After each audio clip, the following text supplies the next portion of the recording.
Hello everyone. A lot of Staff Mirage players struggle with providing 100% alacrity uptime. So in this video I want to show you a few tips and tricks how you can provide enough alacrity for your subgroup.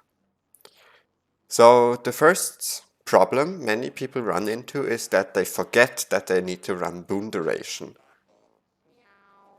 When we go into the equipment, the most ideal way to get boon duration is the ritualist stat combination. For example, here you can see I have made my entire armor as ritualist and my back piece. This gives me 15.6% boon duration. If I was a perfect player or a very good player, I could go as low as, let's say, 10% boon duration, but this turns out to be very difficult to play, and for most players 10% and even 15% boon duration is not enough. With the efficiency of ritualist gear, you can think of boon duration as an investment where 10% of boon duration will cost you roughly 3% of DPS. So you could go up to 30% boon duration and lose only about 10% of your damage for it, which is an acceptable trade-off if it means that the boons you apply are permanent and you can maintain alacrity in a nice and less stressful way. Especially if in an encounter with lots of mechanics, that may be very, very good thing to do. Now, what do you do if you don't have access to ritualist gear? Because it is a bit hard to get, and the only reason I get it is that I have legendaries here. The next best option is then to use a utility, the toxic maintenance oil. Gain concentration equal to 3% of your power, gain concentration equal to 6% of your condition damage. So if you take that, you get roughly 10% additional boon duration, but you will immediately see the anti-synergy of this utility with ritualist gear, because when we transform a Viper piece, we lose the power component and replace it with vitality. So the more ritualist we use, the less efficient the utility is going to be. That's just something to keep in mind. It's still going to be worth it, but it's just ritualist gear is better, and having more ritualist gear makes the utility worse. If you don't have ritualist gear, the utility alone, which provides about 10%, will also not be enough. So the next thing you can do is go to celestial gear. Now, celestial gear is quite good because it offers the same expertise as Viper gear, so we don't lose any condition duration, and it's a very efficient way to accumulate condition damage, concentration, and expertise at the same time. So this is the third best option. After that, there is Ascended Food, which gives 100 concentration and 70 expertise. Salsa X Benedict, I think. And that's the fourth best option. And finally, there's a staff with a concentration sigil in it, which would give an additional 10%. But at that point, that's really the least efficient way to get yourself boon duration, and you should only use it if all the other sources are somehow not enough. If you are a new player with Staff Mirage, I recommend getting about 30% or maybe even a bit more boon duration just from your gear setup. I say just from your gear setup because Mirage also gets boon duration from the traits. In particular, the trait Chaotic Persistence gives us 250 concentration as long as we are affected by regeneration. And we can see here, if we go apply regeneration from the console, the boon duration is now not 15% anymore, it's now 32.26%. So when I talk about boon duration values, I mean the value without the regeneration. So when I say that 10% is a bit low boon duration, I'm actually talking about 26% being a bit low. So I'm going to use this setup with 15%, so 32% in total. And I recommend that you, as a new Staff Mirage, are using maybe up to 30% boon duration. That is 46% once you have regeneration. Now, regeneration is really important for this build to function. If you don't have regeneration, your alacrity will immediately drop. There's nothing you can do about it. However, there is something you can do in order to retain access to regeneration, and that feeds directly into the second part of what we're going to do here. That is, we're going to make a trait change. And before we do that, I will actually give us the ranger buffs and the warrior buffs. And then we can talk about the trait changes. Okay. So normally this would be like the standard setup for a Staff Mirage, as you can find it in any Staff Mirage guide. And the idea behind this is to have the trait self-deception.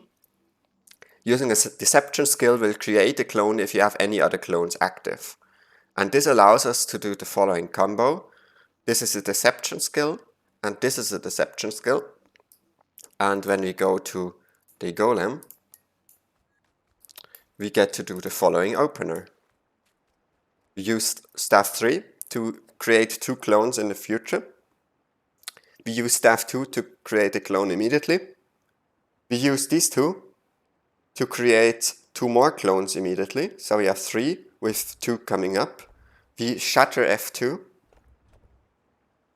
And then we regain the clones from the Staff 3. And then we use another deception skill. And it looks basically like this.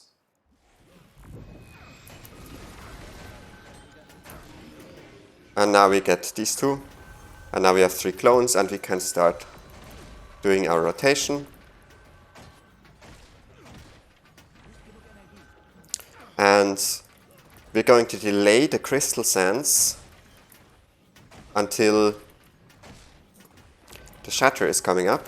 And then we shatter just with Staff 2, crystal sands, and jaunt. If you think this is difficult to play, that's because it is difficult to play. And there is some inefficiency in this rotation, because we're delaying crystal sands to the cooldown of Cry of Frustration. So we are not getting full value out of our crystal sands. So that's one of our mirrors that provide alacrity, right? And we're delaying that, so we're actually hurting our alacrity uptime slightly by going for this delay every time. And let's do the combo once more. You can see this is a pretty, let's call it high APM rotation, because there's a lot of things going on. The shatter combo requires really quick fingers. Yeah. And the main reason I'm making this video is that I'm not really happy with players attempting to do this, because it's not easy to do, right? Okay, I'll stop here. And let's see about an alternative. So one of the problems Staff Mirage runs into is that the Druid has fallen out of favor at the moment. And Druid is one of these classes that, with the help of Water Spirit, was able to provide regeneration to the entire squad. So a Mirage in whatever subgroup would gain access to regeneration in a very guaranteed and stable way just from the Druid. And these days, Heal Firebrand has become a more popular healer. And Heal Firebrand, depending on the build, actually does very little regeneration. Especially if it's like a Heal Firebrand with an axe instead of a mace. Unless it then runs the mantra, or unless it really focuses on going into the book, tome 2 all the time and really applying regeneration actively, that Heal Firebrand will not really provide regeneration. So a Mirage in a subgroup with a Heal Firebrand to provide quickness and alacrity will struggle to get the bonus from here. And that's one of the main reasons when alacrity with a Staff Mirage is really bad, it's probably that there are holes in the regeneration uptime, because yeah, that makes the boon duration completely bad. And here's what you can do to change that. You can take this trait, Renewing Oasis. This trait is underestimated by many and it's extremely good. So let's read it through. Gain regeneration when you gain Mirage Cloak, and the duration of incoming damaging conditions is reduced while you're regenerating. We're not interested in the reduction of incoming conditions, because that's not really a relevant thing in raids, but it's still a nice passive bonus. We care about the fact that every time we ambush, or dodge rather, or pick up a mirror, we will gain about 5 seconds of regeneration. And let's think about it this way. How often are we going to do this? You see, Chaos Vortex gives alacrity for about 3 seconds. 3.25 seconds. So in order to maintain alacrity, we're going to ambush once every 3 seconds or so. So that's like, we have to do that anyway. So what this trait then means is no less than we have permanent regeneration. We're ambushing every 3 seconds and we get 5 seconds of regeneration all the time. This works regardless of the team comp. You don't need outside regeneration. You're fully self-sufficient. You're a fully self-sufficient build at this point. Okay. So that's really good. And now what's going to happen with the trait? We're losing self-deception. This means that when we have a clone, now with self-deception, our deception skills would produce new clones, but now it doesn't anymore. Like, we don't gain clones from doing deception stuff. And this means when you want to shatter, we need to cast Phantasmal Warlock. Or let's get 3 clones first. So when we want to shatter, we would cast Phantasmal Warlock, then F2 and Staff 2, to then regain 3 clones. That would be how you gain clones in this situation. And the unfortunate reality is that Phantasmal Warlock is a very bad skill.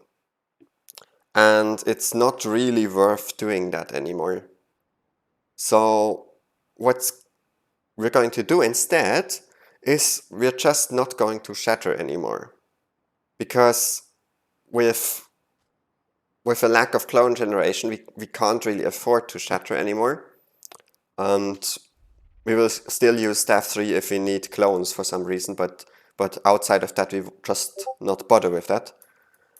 And the side effect of not going to shatter anymore is that the rotation becomes much easier, because now you don't have to do any silly combos anymore with Staff 2 and Crystal Sands Chaunt. You can just focus on ambushing all the time. Okay, so you're massively reducing the stress of what the optimized rotation is going to be, in favor of something much simpler that lets you focus on your real job, that is providing alacrity. And now you're going to say, okay, but it's a Mirage, and if a Mirage doesn't shatter, it's fucking useless, right? And the thing is, that's not true. I'll show you the damage output. First we gain 3 clones.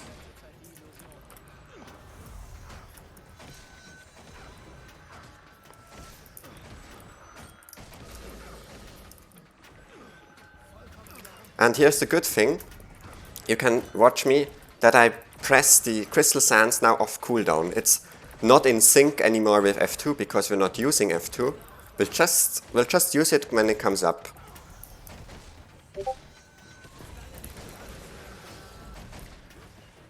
Or maybe when it comes up and we don't have endurance to waste. But you know what I meant.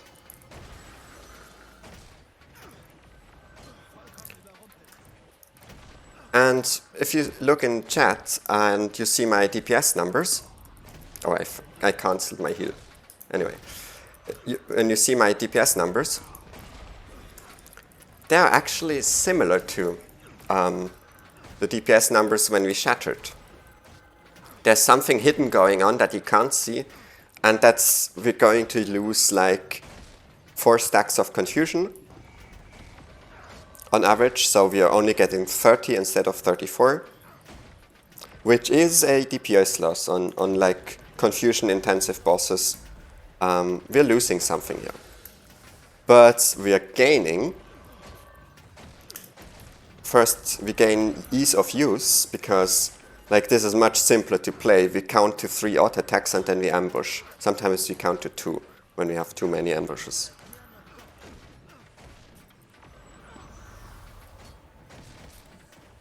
Then we pick up mirrors. And the second thing we're gaining actually is, do you see these 3 clones? They have been alive since the very start of the golem fight. When I shatter, I kill them and cancel their attacks. Did you see that? And I respawn them, and we have some downtime in clones now. And that's a negative effect of like the shatter build. The reason why the shatter build is losing some amount of torment even, and some amount of bleeding, is because they're losing the clones in like intervals of about 20 seconds. And by not running self-deception, we can just spam Jaunt, Crystal Sands, and False Oasis, add 3 clones, and it will not kill the clones, right?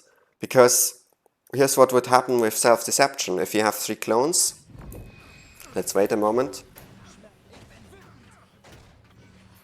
We have 3 clones, and now I cast one of these skills here. One of these clones dies, and it dies in the middle of its animation, and gets replaced by a new one. So this is not really good for your damage output if your clones die. So even though we're losing the shatter, we're gaining some attack uptime of the clones. We're gaining infinite regeneration to ensure that we have the concentration boost. We make the rotation easier because a lot less is going on. It's less mechanically intensive. And yes, we are sacrificing some amount of confusion output from losing Cry of Frustration. But to me, that's still a very good trade-off for a new player. Now here's one more downside to the no shatter option, and that's Vigor. And our build needs Vigor to function. Only with Vigor we have this endurance regeneration, and only with Vigor we get access to these cool condition damage modifiers here. And shatter skills give us Vigor. Normally a Staff Mirage would provide 100% Vigor to itself. And now we just have this trait here. Gain Vigor when delivering a critical hit. But other than that, we don't really have a Vigor source. So here we are actually losing some amount of Vigor uptime. And I can maybe just quickly demonstrate what's going to happen. If you have Might, Fury, and quickness and swiftness and regen. I won't apply the unique buffs. But let's see. Check my buff bar for Vigor. Right, we have some Vigor. But now it's run out. Now we have slower endurance regeneration. And we get Vigor again at some point when we crit. But like there are holes in it. So that's some form of downside. And here's how we can fix it. The first thing you can do to fix it is obviously you have a healer who provides some form of vigor, right? A heal mechanist will not be in your subgroup. That may be a bad example, but a heal firebrand will provide some vigor. A druid will provide some vigor, and so as long as you're with a healer, you're probably going to be just fine with vigor uptime. But if you want to fix it, we can change traits here. We're doing lots of trait changes today. And get Bountiful Disillusionment. This gives, when you shatter F2, you get 10 seconds of vigor. And this also says shatter skills give vigor. So we get actually 14 seconds of vigor whenever we shatter. Now, I just said we're not going to shatter. And so that's a contradiction, right? But, you know, first of all, you can still shatter if you want to, and you just have to accept the DPS loss, right? You have to Phantasmal Warlock. And on encounters where you need to CC, you will actually, let's say you're playing on Samurok, you will actually do Staff 3, and then shatter F3, and then regain the clone with Staff 2. So we are going to shatter sometimes. But what you can actually do is a empty shatter at the start of the encounter. Let's watch how that looks like. We do like a 0 clone shatter here. And then do the normal opener. And now we have a stockpile of a lot of vigor, like as a Kickstarter. And it will take a while for this vigor to drop, actually. Because our trait Critical Infusion in the dueling trait line, it will retain us some vigor. So this will take a very long while until it actually falls off. It's just of one of the shatters at the start. And should you ever threaten to run out, or the boss is going to phase or something, you can like get an F2 shatter in with a Staff 3 to just boost up your vigor again. So because every F2 will give you 14 seconds of vigor that is plenty of a reserve. Okay, I've been talking too much already. It was just supposed to be a very short video. It's gotten a bit longer. But I think if you implement these changes to the standard Staff Mirage build, you're going to have a much easier time to keep up the alacrity. What you can always do, of course, is you can run 2 Staff Mirages, because on fights where Staff Mirage is really good, very often a second Staff Mirage is also good. But let's say you're in a solo situation. There, just to recap, go as much Ritualist as you can, bring up the boon duration to 40 and 50% with regeneration, and like 20 to 30% without regeneration. So you have a reserve, and if you don't have Ritualist, you can use the Toxic Maintenance Oil, you can use Celestial Gear, you can use Buff Food, and finally you can use Concentration Sigil, but that should be a last resort. Just make sure you have enough boon duration. Maybe increase the boon duration if the fight contains a lot of movement, where your rotation isn't as clean. And make this trait change to provide yourself with regeneration no matter what the team comp is. Make sure you have some form of vigor. As I said, it's provided by a heal fireband, which is going to be the most common ally in a subgroup for a Staff Mirage. Heal Scrapper will also provide vigor. And then you're set, basically. Just do not shatter your F2 as part of the rotation. The damage will stay roughly the same. It will make the rotation easier to play, and it will make it easier to maintain alacrity, because you're also using your Crystal Sands not in sync with a longer cooldown skill, but you're using it off cooldown, which makes it more frequent. That's it, thanks for watching and have a good weekend.